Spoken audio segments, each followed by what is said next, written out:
살아남는 아이템 만들기, 셀러의 입장, 제조 유통사의 입장을 각자의 입장에서 네이버 스마트 스토어나 쿠팡 같은 온라인 플랫폼에 어떻게 우리가 대응을 해 나가야 되는지 오늘 풀어보고자 이 자리에 나왔습니다. 저는 루어 낚시 브랜드 캐치크로우의 과장으로 근무하고 있는 김재경이라고 합니다. 오늘 여러분들과 포지션에 따른 입장 차이를 조금 한번 들여다보고 이제 플랫폼이 어떻게 변화하는지를 하나하나 짚어보고자 이 자리에 나왔습니다. 잘 부탁드립니다. 지금 먼저 우리 스마트 스토어를 하시는 업체 대표분들이나 이제 시작하시려고 하시는 분들이 굉장히 많은 걸로 알고 있고, 뭐 주변에서도 굉장히 많이 관심을 갖고 있는 걸로 알고 있는데, 사실 네이버라는 스마트 스토어의 환경은 지난 10년 동안 굉장히 포화가 많이 되어 있는 상태예요. 그러니까 여러분들이 저한테도 자문을 많이 구하시는 분들도 보면 시장을 먼저 이해를 하지 못하고 일단 겉에서 보는 큰 테두리, 큰 카테고리에서 매출액이 크게 발생하는 것만 보고 들어오시는 분들이 굉장히 많은데, 사실은 이 안에서 굉장히 많은 가격 경쟁과 그 다음에 내가 판매하는 물건에 대한 판매 수익 계산도 제대로 집행이 안 되고 있고, 그로 인해서 지금 스토어의 폐업률이라는 건 공식적이진 않지만 3년 이내 거의 95% 이상이 폐업을 하고 있어요.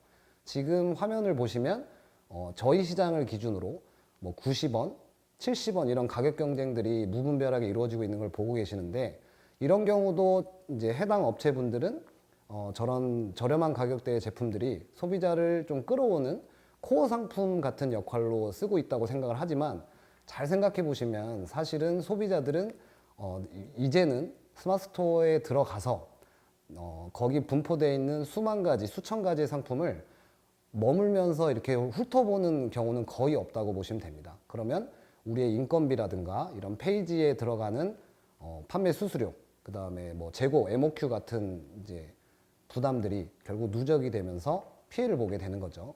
이제 이런 부분에서 여러분들이 시장을 처음에 들어가시기 전에 우리가 오프라인 가게를 차릴 때도 상권 분석이라는 걸 하잖아요. 그래서 주변을 좀 들여다보고 최대한 내가 발품을 팔아서 먼저 그 시장에 내가 어떤 포지션에서 들어갈 건지를 결정을 하고 들어가셔야 됩니다.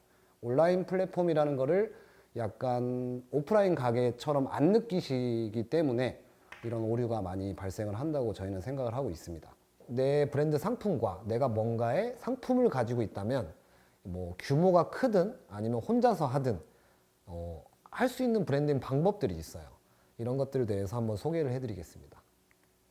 일단은 네이버 안에서 먼저 권한을 취득하는 게 굉장히 중요합니다. 왜냐하면 고객들이 아시다시피 국내의 대부분 우리 소비자분들이 이미 플랫폼에 많이 들어와 있기 때문에 네이버에서 주는 이 브랜드 권한에 대해서 이해를 하셔야 되는데, 제일 질문을 많이 받는 게 브랜드 스토어에 대해서 헷갈려 하세요. 그러니까 정확한 단계가 있는데 먼저 내가 상표를 출원을 했으면 그 보유한 상표를 네이버에 등록하는 과정을 먼저 하시고, 이 과정은 별로 어렵지 않아요. 그 다음에 이제 브랜딩을 통해야 되는데, 이 브랜딩이라는 건 아무래도 플랫폼 기업이기 때문에 너네 브랜드 이름이 네이버에서 얼마나 검색량이 나오고 있고 판매는 어느 정도 되고 있는지를 확인합니다. 이제 이런 기초적인 단계를 거쳐서 각 카테고리별로 네이버 스마트 스토어 윗단계에 윈도우 채널이라는 게 있어요. 예를 들어 패션 같은 경우는 패션 타운, 원래는 패션 윈도우였어요. 이번에 개편이 됐는데, 그 다음에 저희 같은 스포츠 레저는 플레이 윈도우, 그 다음에 뭐 뷰티, 그 다음에 푸드 윈도우, 이런 채널들이 있습니다. 이제 이런 쪽으로 들어가려면 상표권이랑 이런 거를 이제 네이버에 심사를 또 받아야 돼요. 여기 들어가시면 특정 윈도우 채널 같은 경우는 뒤에서 보여드리겠지만 너네만의 기능을 또 따로 주기도 합니다. 그 다음에 브랜드 패키지라는 게 또 존재합니다. 브랜드 패키지도 네이버가 그 다음 수준으로 또 브랜딩이 되어 있는지를 봐요. 우리 셀러분들이 착각하는 게 저는 뭐 내 색깔이 없지만 어쩌다가 이슈가 만들어지거나 아니면 어떤 특정 이슈를 타서 뭐 1년에 제가 이 정도 엄청 팝니다, 뭐 이런 거 하나로 브랜딩 개념으로 이해하시는 분들도 존재하는데, 사실은 그런 기준보다는 아까도 말씀드렸지만 공산품이 너무 증가했고 이제는 개성이 너무 중요한 시대예요. 소비자분들이 그런 거를 무의식에 따라가거든요. 그래서 네이버도 진짜 브랜딩을 기준으로 본다는 거, 이런 걸 좀 명심하시고 브랜드 패키지 심사도 통과하셔야 됩니다. 브랜드 패키지가 통과가 되면 내 스토어 옆에 공식이라고 마크가 생겨요. 이제 네이버가 직접 주는 마크고, 그게 들어오면 이제 뒷부분에 어떤 기능이 있는지 또 소개를 해드릴게요. 그 다음에 브랜드 패키지가 통과가 되면 네이버가 전화가 옵니다. 브랜드 패키지를 갖고 있다고 전화가 오는 게 아니라 이거는 신청은 아직 안 돼요.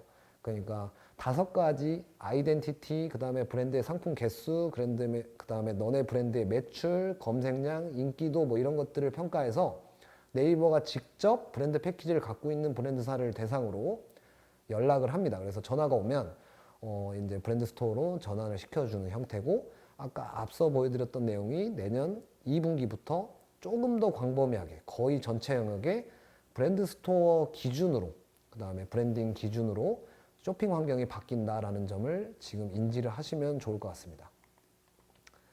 이제 앞서 설명했던 게 뭐냐면, 맨 처음에 보시면 플레이 윈도우가 통과되면 플레이 윈도우 기준으로 일반 셀러분들한테는 없는 그 상품 등록할 때 360도라는 기능, 썸네일을 줄 수 있는 차별 기능을 줘요. 그래서 이제 저런 것도 하나의 어필 효과고, 왜냐하면 온라인이라는 공간은 고객들이나 우리 국민들이 네이버 안에서 거의 점유율이 높기 때문에 매일 보던 페이지가 뭐 하나가 딱 바뀌면 우리는 무의식에 바로 느껴요. 그래서 거의 대부분 셀러분들이 예를 들어 단일 그 썸네일 이미지로 어필을 하고 있다가 어떤 사람은 360도로 빙글빙글 돌아가거나, 또 그 위에 브랜드 스토어는 그 3D 그 이미지 뷰로 이렇게 손으로 돌려보는 형태의 이미지를 지금 주려고 베타를 준비하는 걸로 알고 있는데, 이런 거 하나도 굉장히 차별성이 들어가는 부분입니다. 이제 그 다음에 브랜드 패키지는 화면에 보시다시피 네이버에 연계되어 있는 뭐 11번가 뭐 이런 모든 그 쇼핑 공간에 저희 제품이 등록되는 과정을 다 체크할 수가 있어요. 누가 언제 몇 시에 어떤 플랫폼에 얼마에 우리 제품을 올렸는지도 확인이 가능하고, 여기서부터는 제가 이런 업체들을 같은 상품은 브랜드 아까 보여드렸던 모음 딜, 브랜드 카탈로그로 묶을 수가 있는 권한이 생깁니다. 대신 여기서부터는 묶을 때마다 네이버의 심사를 받아야 됩니다. 그 다음 브랜드 패키지가 통과가 되면 보이다시피 공식이라는 마크가 생기고, 마지막 단계에 네이버의 선택을 받으면 브랜드 스토어로 전환이 되는 이런 단계별 영역이 있습니다. 대부분 브랜드 패키지하고 브랜드 스토어를 많이 헷갈려 하세요. 그리고 바이럴도 같은 개념이라고 생각을 합니다. 과거의 바이럴은 네이버 카페를 통했지만 이제는 영상으로 이미지를 주는 게, 그 경험을 주는 게 소비자들이 영상 쪽으로 많이 넘어가 있잖아요.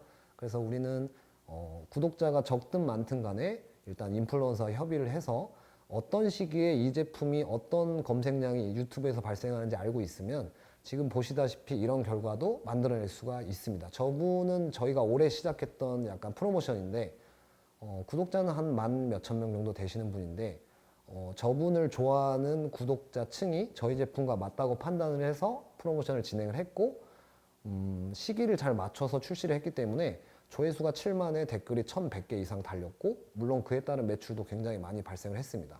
이런 매출이 발생을 하면 또 이분들이 네이버에서 검색량으로 이어지거든요. 그런 부분을 잘 활용해 보셨으면 좋을 것 같습니다. 이런 게 또 비용이 그렇게 많이 들어가진 않아요. 그러니까 뭐 내 채널을 만들어내는 게 제일 중요하겠지만, 그리고 국내 시장은 너무 작아요. 모두가 알겠지만 우리나라는 중견 이상 성장한 기업들을 보면 결국엔 해외 시장 파이까지 다 가져와야 이런 형태로 진행이 됩니다. 근데 이제 개인 셀러들이 네이버와 쿠팡 하나에서 이 한정된 소규모 국내 내수 시장을 바탕으로 무한 경쟁에 들어가 있기 때문에 10명 중에 7명은 3년 안에 폐업을 하고 있는 겁니다. 그래서 반대로 보시면 중국 셀러들 같은 경우는 전 세계에 있는 동남아 쇼피라든가 일본의 라쿠텐, 그 다음에 미국의 아마존, 한국의 쿠팡, 네이버까지 다 할 줄 알아요. 그래서 저희도 굳이 모든 플랫폼으로 들어가든지 아니면 정말 나도 무역을 한번 해봐야겠다. 이 무역이라는 개념도 과거에는 전문가들이 하는 시대였는데, 지금 보시면 저희 같은 경우는 링크드인을 활용해서 이제 팔로워를 늘리고, 이것도 꾸준히 하시면 돈이 들어가진 않습니다. 저도 하루에 1시간 정도 했는데 몇 년간. 그러면 저희 회사에 관심을 갖는 바이어들이 지금 화면 보시는 것처럼 연락이 오고, 이런 거는 저는 영어를 할 줄 모르거든요. 팝하고 활용하시면 실시간으로 대화가 되고, 관계가 조금 깊어지면 또 다음 단계로 넘어가시면 무역도 가능합니다. 달러를 벌어야 되는 시대잖아요, 무조건. 이제 저 같은 경우는 조금 이 관계가 깊어지면 이 바이어랑 이메일이나 이런 걸 주고받는 데는 시간 텀이 걸리기 때문에 시차가 있든 없든 제가 바로 카톡처럼 대응을 해주기 위해서 그 네이버의 라인 메신저의 양방향 그 번역 기능을 이용해 가지고 좀 친분을 쌓았어요.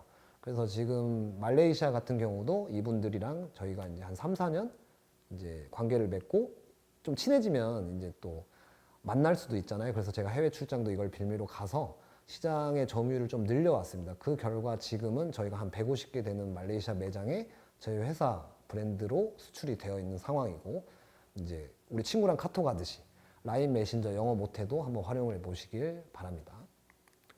마지막으로 스마트 스토어를 시작하시는 분들이나 하고 계신 분들한테 말씀드리고 싶은 거는, 그 소상공인 분들이나 자영업자분들, 대표분들 보시면 우리가 다 대표의 역할로 들어오는 거잖아요.